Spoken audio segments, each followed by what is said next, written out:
right, ahead, David's David. got a hot one. David, what's Yeah. up? Hey, good morning. Good morning. It's a Social Security question. I turned my full Social Security is 66, which was last year. Okay. I waited till this year to file for the extra 8%. So they're telling me, well, I had to make an appointment for some reason. So they're trying to get me into that lump sum deal. And you know what I'm talking about there, I'm sure. And so they explained it to me and said, no, I'm not interested in that. There's too many pitfalls there. And so that didn't work. And now they're trying to tell me that my 8% is based on at age 66, not this year's numbers, which 66 was a lower amount, obviously. And we got two different numbers going. Basically my question is that correct? Well, let me back, David. David, let me back up a little bit.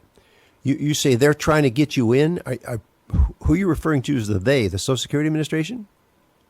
Yes, sir. And you say they're trying to get you in. Are they calling you? Well, no.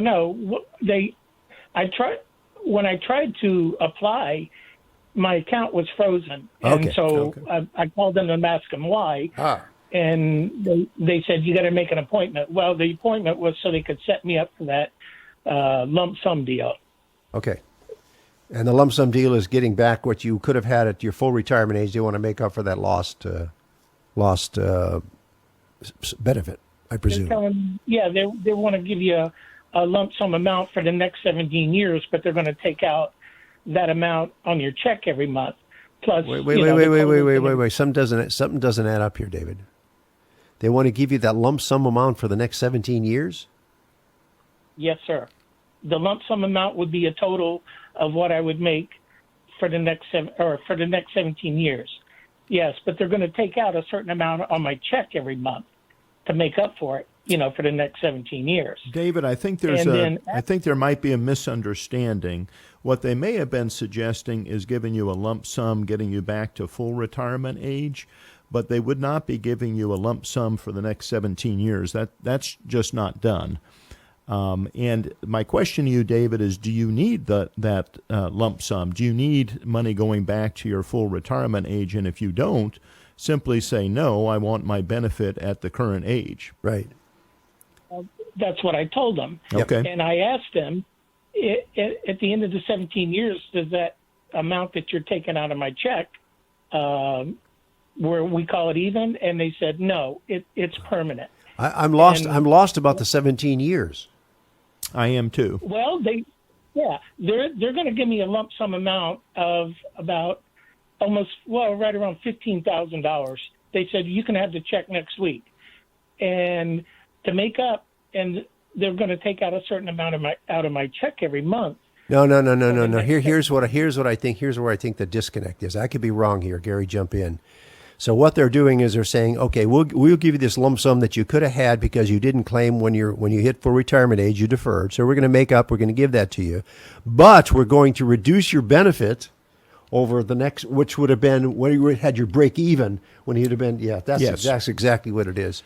Yeah. So Gary's 100% right. Gary, tell him what he needs to do. So you simply need to say that I want to take the benefit at at the current age. I do not want this lump sum of money, unless, of course, you need that lump sum of money. Or your health isn't good. That's right. Right. So as long as you're healthy, I usually say if you're healthy and you can afford to defer, you should.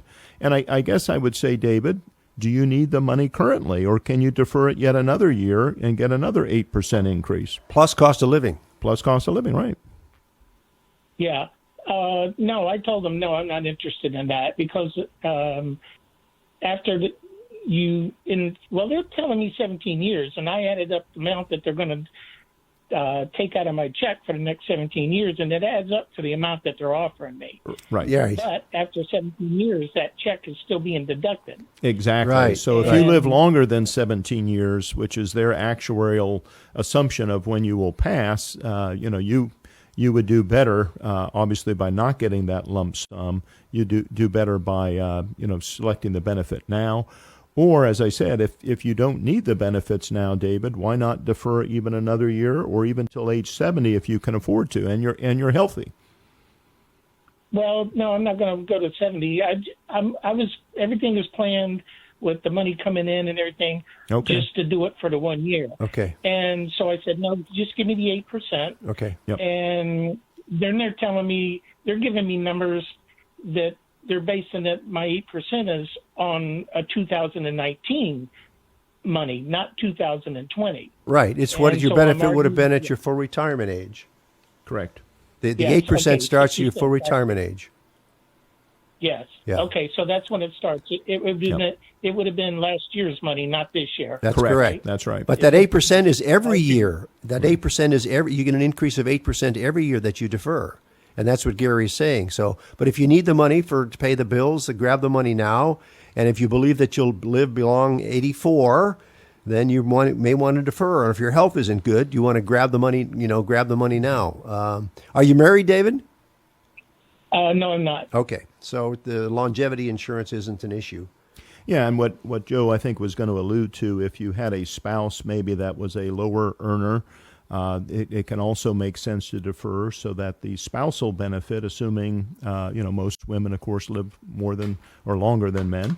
So there's a great suggestion, anyway, that when you have a high earner and a lower earner, that you let the high earner defer until age 70, especially if they're likely to predecease the lower earner.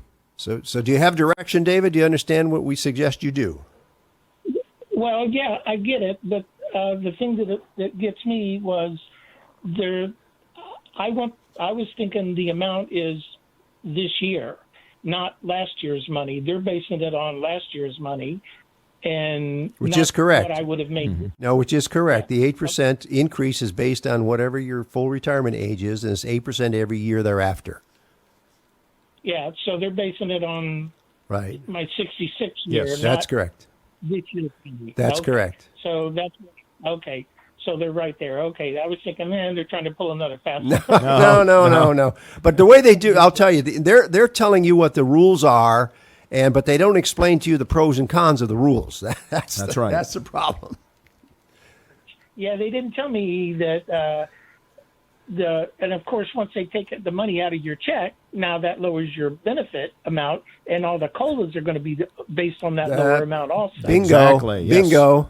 Yeah, That's right. Yeah, I had to ask that, Yeah. and I had to ask them, well, what happens in 17 years? Does it go back? And they said, no.